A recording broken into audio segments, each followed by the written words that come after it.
an original story created exclusively for Love Among Diamonds. Clare Hayes stared at the flickering candle on her solitary table, the restaurant's dim lighting reflecting the emptiness of her 30th birthday. She hadn't expected anything different. New city, no friends, just another Thursday night, until Ethan Cole slid into the chair across from her, his steel gray eyes meeting hers with an intensity that made her breath catch. The billionaire CEO's unexpected appearance sent whispers rippling through the restaurant, but his attention remained fixed solely on her, as if the world beyond their table had disappeared. "Let me change your night." His voice low and certain, sliding a glass of champagne toward her, with long fingers that brushed against hers for just a moment too long. Clare knew she should decline.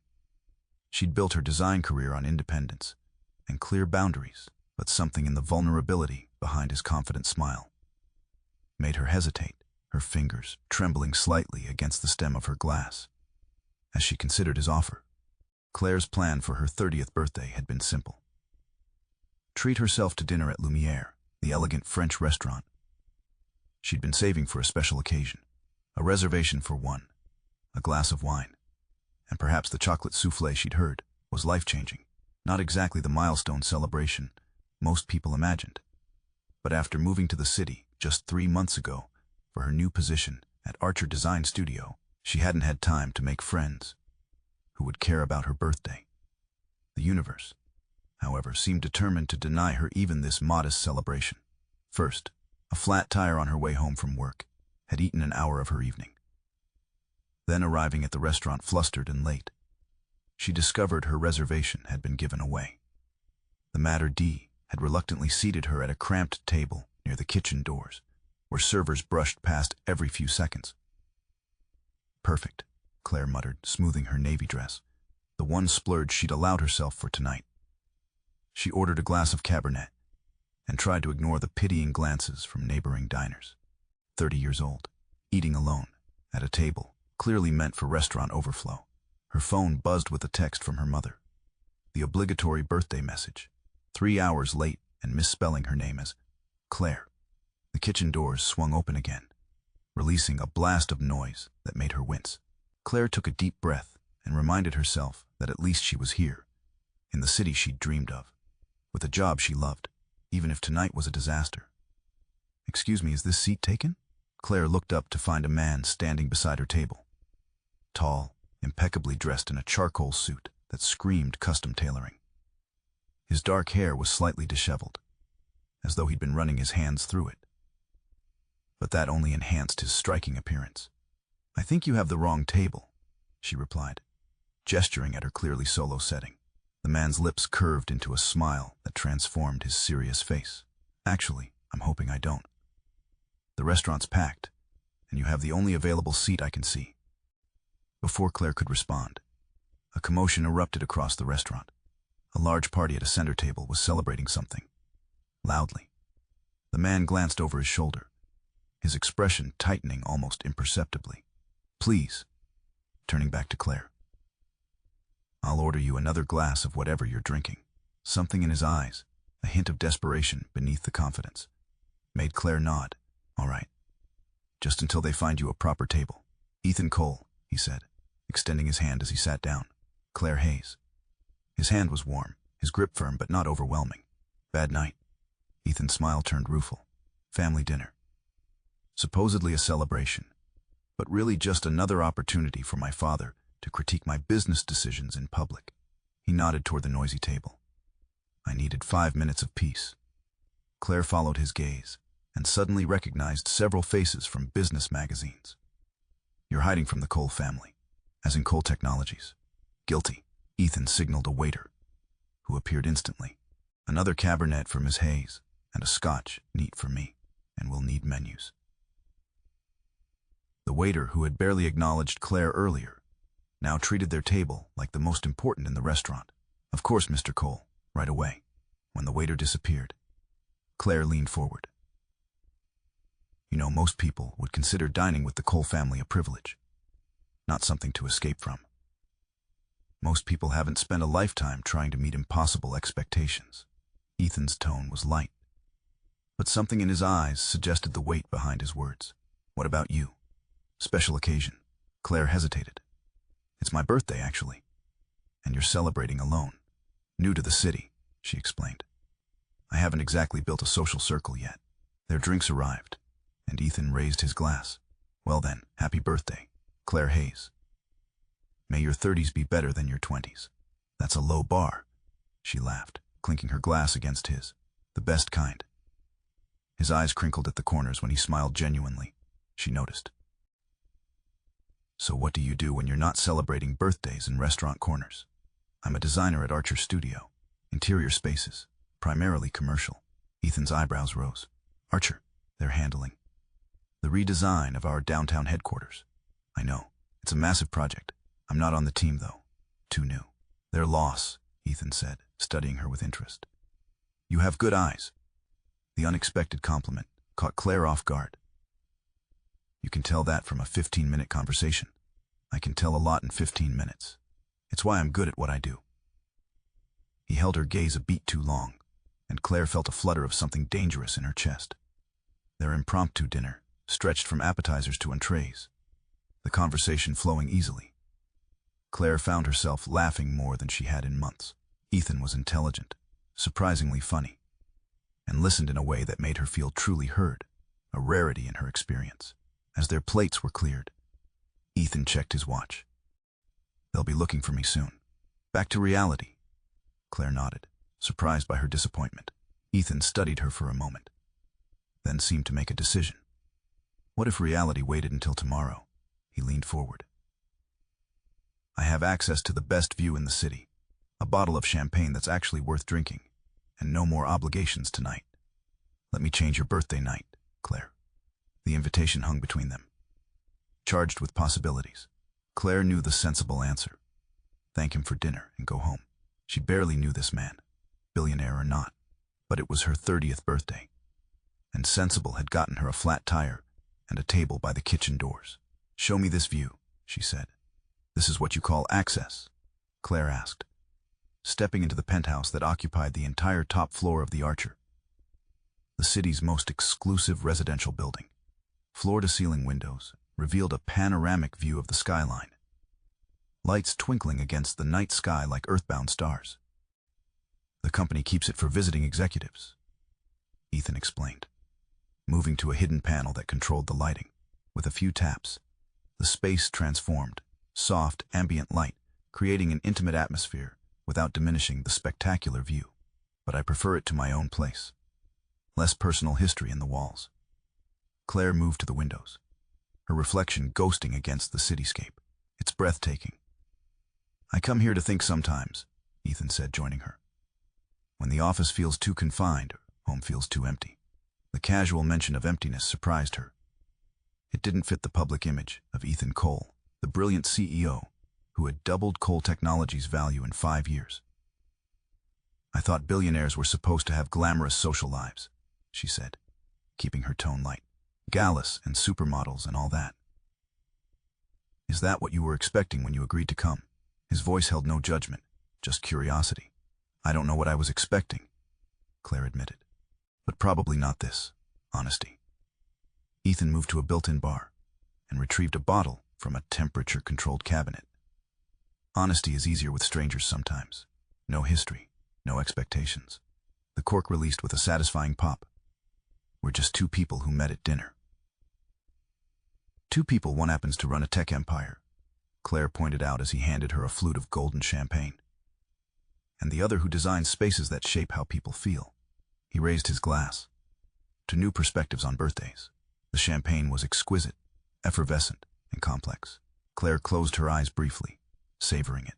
When she opened them, she found Ethan watching her with unexpected intensity. What? She asked. You experience things fully, he said. Most people in my world are too busy thinking about the next moment to appreciate the current one. Occupational hazard, Claire replied. Designers have to notice details, how light falls, how textures interact, how a space makes you feel. And how does this space make you feel? Ethan gestured to the penthouse around them. Claire took a moment to truly consider the question, looking around with her designer's eye. It's beautiful, but impersonal. Perfect in a way that feels curated rather than lived in. She met his gaze directly, like it's waiting for someone to leave a mark. Something shifted in Ethan's expression. Surprise, perhaps, or recognition. He moved to the couch and sat, loosening his tie. Most people just comment on the view. Clare joined him, leaving comfortable space between them. I'm not most people. No, he agreed. You're not. For the next hour, they talked, really talked, about their work, their ambitions, the paths that had led them to this night. Ethan described the pressure of inheriting his father's company and transforming it from hardware to cutting-edge AI solutions. Clare shared her journey from small-town design school to competitive city studios, the rejection letters and small victories. As midnight approached, they moved to the balcony, the night air cool against Clare's skin. The city hummed below them, a living entity of light and movement. Do you ever feel like you're playing a part? Ethan asked suddenly, his profile sharp against the night sky. Like there's a version of you that everyone sees. And then there's the real you, watching from somewhere inside. The question resonated with Clare more than she wanted to admit, sometimes. Especially in meetings when I'm the only woman in the room, or the youngest, or both. I find myself performing, competent professional, instead of just being one. Ethan nodded slowly. The higher I climb, the more I feel like I'm watching myself from a distance. Ethan Cole, CEO, making decisions, giving speeches. He turned to face her. Tonight's the first time in months I felt present in my own skin. The confession hung between them, unexpectedly intimate. Clare was acutely aware of their proximity, of the electricity that had been building all evening. Why did you really invite me here? She asked quietly. Because when you laughed at that ridiculous story about my first investor meeting, I forgot I was supposed to be getting back to my family, Ethan said. Because you looked at me like I was just a man, not a balance sheet or a last name. He moved closer, close enough that she could feel the warmth radiating from him. And because it's your birthday, and no one should spend their birthday alone unless they want to. Clare's heart hammered against her ribs. And what if I'd wanted to be alone? Then I would have wished you happy birthday and walked away. His eyes held hers, searching. Do you want me to walk away now, Clare? The question was genuine, offering a graceful exit if she wanted one. Clare knew the sensible answer.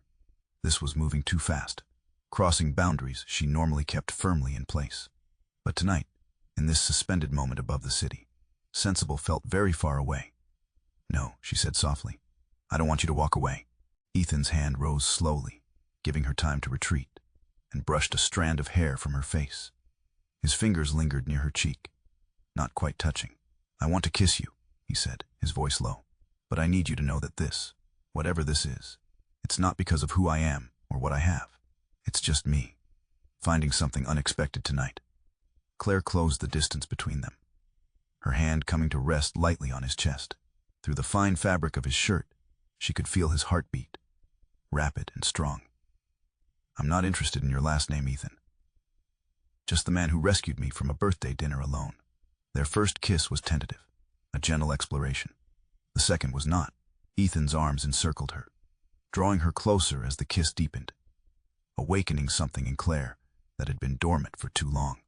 His hands remained respectful, one at her waist, the other cradling her face as if she were precious. When they finally broke apart, both slightly breathless, the city continued its rhythmic pulse below them, oblivious to the connection forming in the penthouse above. Happy birthday, Clare Hayes, Ethan whispered against her temple. For the first time all day, Clare felt like it truly was. Morning light filtered through the penthouse windows, painting geometric patterns across the hardwood floor. Clare blinked awake, momentarily disoriented, until the events of the previous night came flooding back. The dinner, the penthouse, Ethan. She sat up quickly, clutching the throw blanket to her chest. But the other side of the couch was empty. They hadn't gone further than those intense kisses on the balcony. Ethan had been a perfect gentleman, insisting she take the master bedroom while he slept on the couch. Clare had countered that it was his penthouse, and she would take the couch, leading to a compromise where they both stayed in the living room, talking until exhaustion claimed them. You're awake, Ethan appeared from the kitchen area, already dressed in fresh clothes, dark jeans, and a light blue button-down that somehow looked as polished as yesterday's suit. He carried 2 mugs of coffee. "I hope you slept okay." "Better than I expected to on a couch," Clare admitted, accepting the coffee gratefully. "Though I'm not sure how I'm going to explain showing up to work in yesterday's dress." Ethan sat beside her, leaving a respectful distance between them.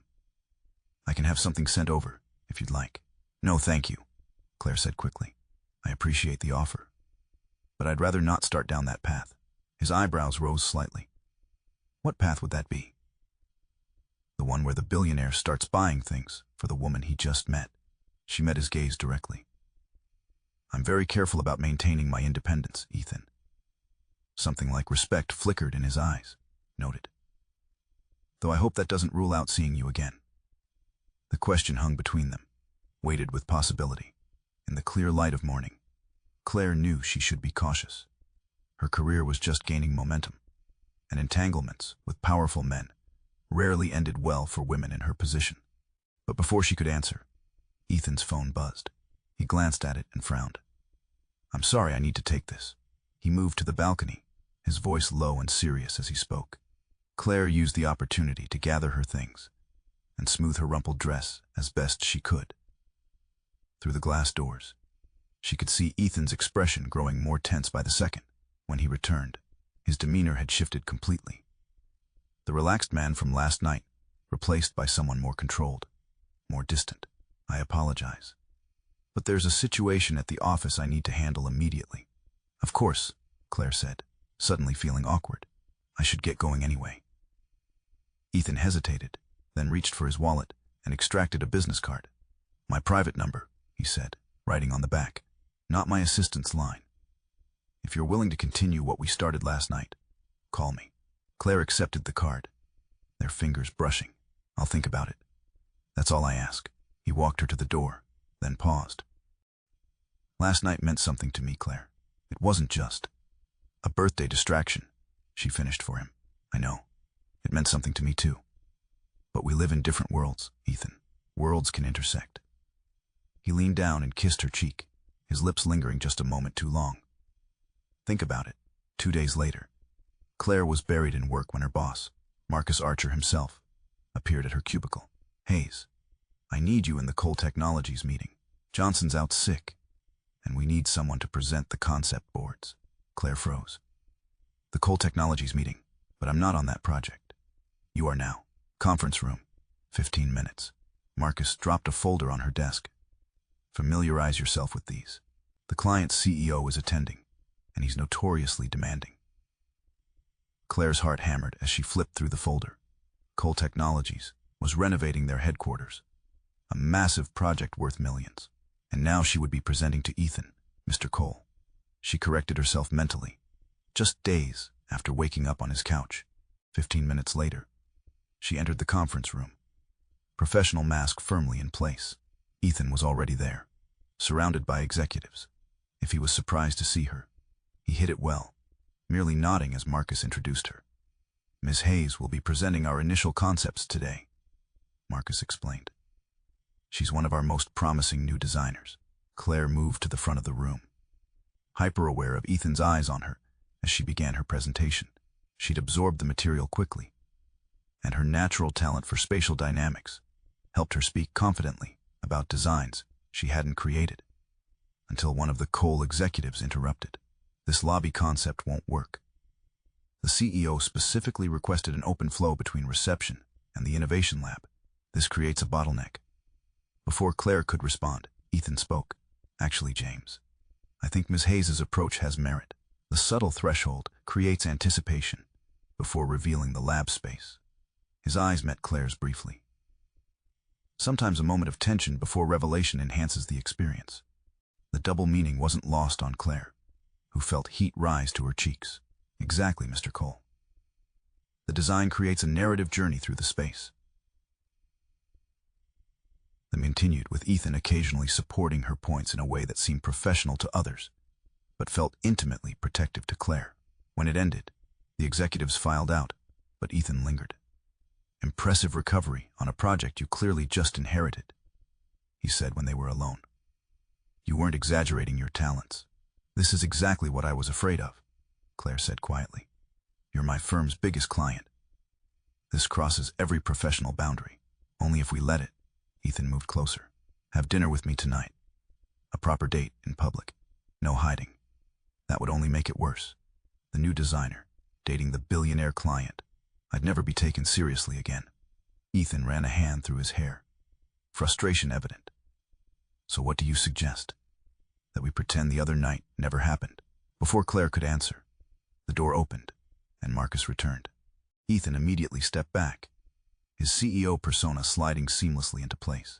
Mr. Cole, your car is waiting, Marcus said, oblivious to the tension. Thank you. Ethan gathered his papers, then turned to Clare. Miss Hayes, I look forward to seeing your revisions on the lobby concept. He left without another word, leaving Clare standing in the conference room. The professional and personal aspects of her life, suddenly, dangerously entangled. 3 weeks later, Clare stood in the grand ballroom of the Meridian Hotel, a champagne flute in hand, watching Ethan from across the room. The annual Tech Innovation Gala was the industry's premier event, and Archer Design Studio had secured an invitation as Cole Technologies' design partner. They hadn't spoken privately since that day in the conference room, maintaining a strictly professional relationship during project meetings. But Clare had felt Ethan's eyes on her every time, had noticed how he positioned himself to be in her line of sight, how he found reasons to address questions to her specifically. Tonight, he was in his element, charismatic, powerful, commanding attention in a perfectly tailored tuxedo as he moved through the crowd of industry elites. Several times, she caught him glancing in her direction, but he made no move to approach her. That's James Harrington, Marcus murmured, appearing beside Clare and nodding toward a distinguished man speaking with Ethan. CEO of Vertex Systems, Cole's biggest competitor. Word is they're trying to poach Cole's new AI division head. Clare nodded, only half listening as she watched the interaction between the two men. Even from across the room, she could see the tension in Ethan's jaw, the controlled precision of his movements that she now recognized as a sign of his restraint. I'm going to introduce myself, Marcus said. Coming. In a minute, Clare replied, not wanting to insert herself into what looked like a tense conversation. As Marcus walked away, Clare felt a presence beside her. The famous Clare Hayes, said a smooth voice. I've heard so much about you. She turned to find James Harrington himself studying her with interest. Mr. Harrington, I didn't realize my reputation preceded me. When Ethan Cole personally requests a designer for his headquarters project, people notice. His smile didn't reach his eyes, especially when that designer was hired just months ago. Clare's blood ran cold. Mr. Cole appreciates fresh perspectives, she said carefully. Our firm has a strong reputation for innovation. Indeed. Harrington sipped his champagne. Though I wonder if your perspective is what caught his attention. You made quite an impression at his family dinner last month. My wife and I were at the next table. The restaurant. He had seen them together the night of her birthday, before they'd even known each other's significance. Clare maintained her composure with effort. Mr. Cole and I happened to share a table due to the restaurant's crowding. A fortunate coincidence for my career, it seems. Coincidence? Harrington repeated skeptically. Ethan doesn't do coincidences. Everything is calculated with him. He leaned closer. A word of advice, Miss Hayes. Cole Technologies is facing a major restructuring. Those close to Ethan tend to find themselves either elevated or eliminated. I'd hate to see your promising career become collateral damage in corporate warfare. Before Clare could respond, Ethan appeared beside them, his expression pleasant, but his eyes cold.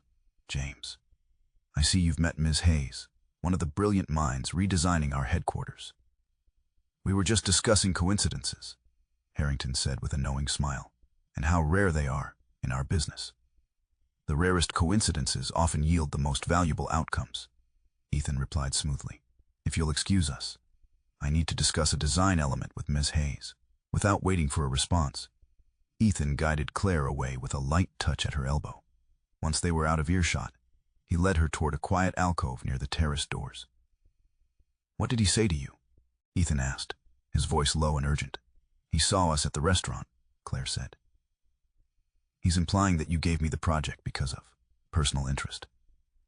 Ethan's expression darkened. "Harrington's trying to destabilize my team any way he can. There's a board vote next week on the AI division's future, and he's lobbying for a partnership that would essentially give him control. So I'm just a convenient target?"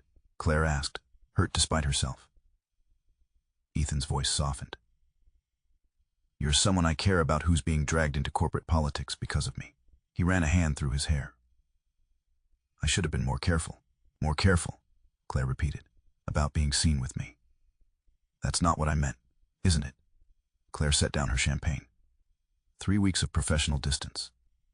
And now you're worried about my career being collateral damage. Maybe Harrington's right. Maybe everything is calculated with you." Ethan's jaw tightened. "That's unfair. I've kept my distance because you asked me to, because you were concerned about professional boundaries. And yet somehow I still got the Cole project despite being the newest designer at the firm." A terrible thought struck Clare. "Did you request me specifically for the project?" Ethan's hesitation was answer enough. "You did." Clare felt sick. "Was any of it real, Ethan? Or was my birthday night just a convenient way to vet a designer you were already considering?"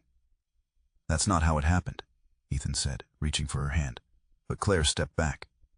"I need to know the timeline," she insisted. "When did you request me for the project? Before or after we met?" Ethan's expression grew guarded. "I saw your preliminary sketches for another project when I was at your firm the week before your birthday. I asked Marcus about you then. But Clare, that has nothing to do with what happened between us." "It has everything to do with it," Clare said, her voice breaking. "You knew who I was before you sat down at my table. You knew. And you let me believe it was chance." Before Ethan could respond, Marcus appeared, looking between them with curiosity. "Everything all right?" "Fine," Clare said, straightening her shoulders. Mr. Cole was just explaining some concerns about the project timeline. She walked away without looking back, her heart pounding with betrayal and doubt. Everything she'd felt, everything she'd begun to believe about their connection, was now cast in shadow. Had any of it been real? Or was she just another calculated move in Ethan Cole's corporate strategy? The Cole Technologies board meeting was in its 3rd hour, and the tension in the room was palpable. Clare sat quietly in the corner, there only to present updated design concepts if called upon.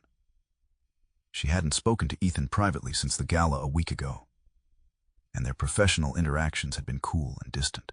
James Harrington sat across from Ethan at the massive boardroom table, flanked by 2 Cole board members who had been vocally supportive of his partnership proposal.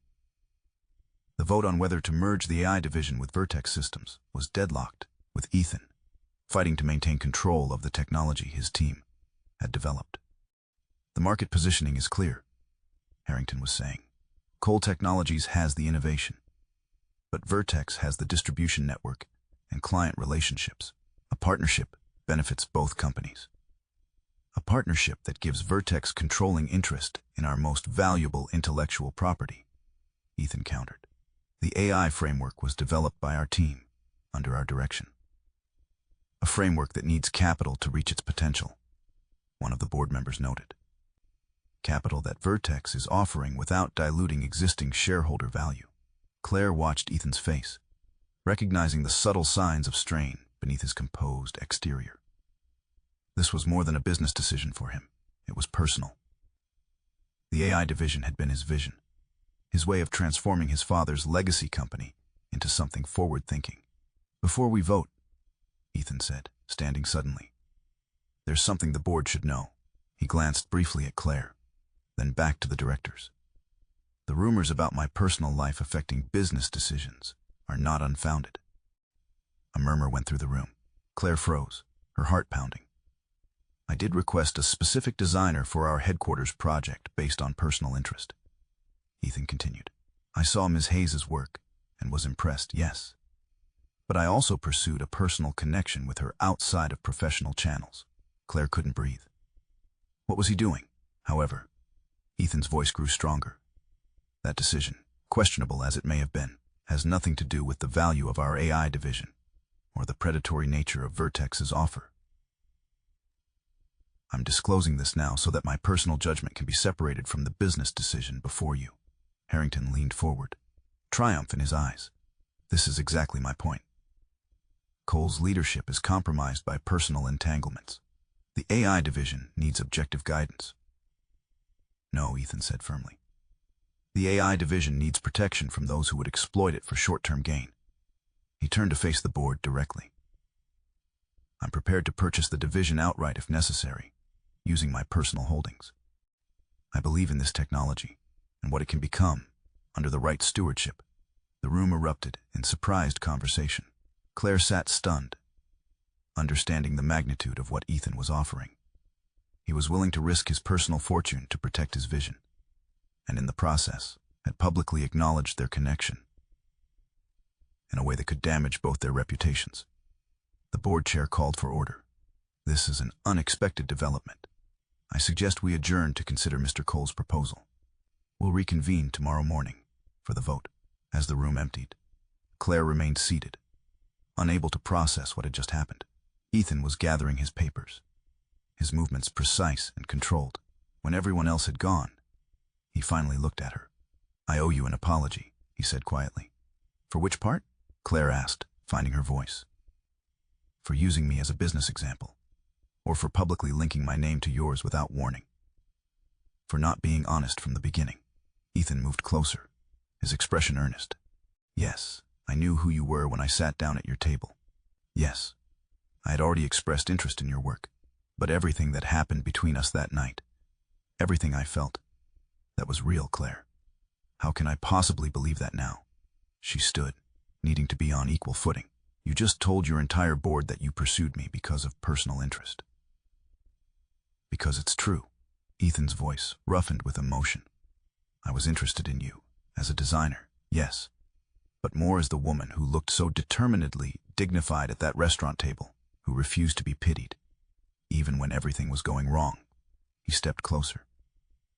I didn't plan to sit with you that night. I was escaping my family, and you were an unexpected sanctuary. Everything that followed, the conversation, the connection, that was real. My only calculation was not telling you I already knew your work, because I wanted you to see me as a man, not a potential client. Clare wanted to believe him, but doubt still lingered. And now, you've just risked your position, your reputation, possibly your company. Why? Because some things matter more than corporate strategy. Ethan's eyes held hers. I've spent my life calculating risks, protecting my position, building walls. That night with you was the first time in years I felt like myself. Not Ethan Cole, CEO, but just a man connecting with a remarkable woman. He reached for her hand, and this time Clare didn't pull away. I can't undo my mistakes, Clare, but I can be honest now, whatever it costs. I'm falling in love with you, and that terrifies me more than losing control of my company. The raw vulnerability in his voice reached something deep in Clare. She had built her own walls, her own protections against disappointment. But standing here, seeing Ethan risk everything for honesty, she recognized a truth she'd been avoiding. She was falling in love with him too. What happens tomorrow? She asked softly. After the vote? I don't know, Ethan admitted. But whatever happens, I want to face it knowing I was honest with you. The rest, my company, my position, that's just context, not substance. Clare looked at their joined hands, then back to his face. I need time, Ethan, to think about what this means for both of us. He nodded, releasing her hand reluctantly. I understand. Whatever you decide, I'll respect it. As Clare gathered her things to leave, she realized that for the first time since they'd met, the power between them felt balanced, both vulnerable, both risking their carefully constructed worlds for something neither had planned. 1 year later, Clare stood in her newly opened design studio, surveying the space she had created. After the Cole Technologies board meeting, everything had changed. The board had ultimately rejected Harrington's partnership offer, but the public disclosure of Ethan's personal interest in Clare had made her position at Archer Design untenable. Rather than stay where her achievements would always be questioned, She had taken the leap to start her own firm. It had been the hardest and most rewarding year of her life. Small projects had led to larger ones. Her reputation for innovative, human-centered design growing with each success. And today, on her 31st birthday, she was celebrating the official opening of Hayes Design Collective. The studio was filling with well-wishers, colleagues, clients, friends she'd made in the past year. But one person was noticeably absent. After the board meeting, Clare had asked Ethan for the space she needed. He had respected her wishes completely, maintaining professional distance while she sorted through her feelings and built her new path. They had spoken occasionally, brief conversations that remained cordial but distant, both aware of the connection, still humming between them, but uncertain how to bridge the gap. The last she had heard, Ethan had stepped back from day-to-day operations at Cole Technologies, appointing a new CEO while he focused on the AI division he had fought so hard to protect. The technology was revolutionizing accessibility features in smart homes, making independent living possible for many who had previously needed assistance. As Clare accepted congratulations from a client, the studio door opened once more. She looked up and felt her heart skip. Ethan stood in the doorway, more casual than she had ever seen him, in dark jeans and a simple button-down, holding a small wrapped package. He approached slowly, giving her time to signal if his presence was unwelcome. But Clare found herself moving toward him, drawn by the same magnetic pull she had felt that first night. "Happy birthday," he said simply when they stood before each other. "Your space is beautiful. It reflects you perfectly. Thank you." Clare was surprised by how steady her voice sounded despite her racing heart. "I didn't know if you'd come." "I almost didn't," Ethan admitted. "I wasn't sure if I was welcome. But I couldn't let another birthday pass without." He hesitated, then extended the package. "This is for you. No strings, no expectations." Clare unwrapped it carefully to find a small, leather-bound sketchbook. Opening it, she discovered it was filled with architectural drawings. Her drawings, from preliminary sketches she had made for the Cole headquarters. "How did you get these?" she asked, confused. "I kept copies," Ethan said. "They reminded me of how we began, of the talent I recognized before I even knew the woman behind it." He turned to a page near the back, where a note was written in his precise handwriting.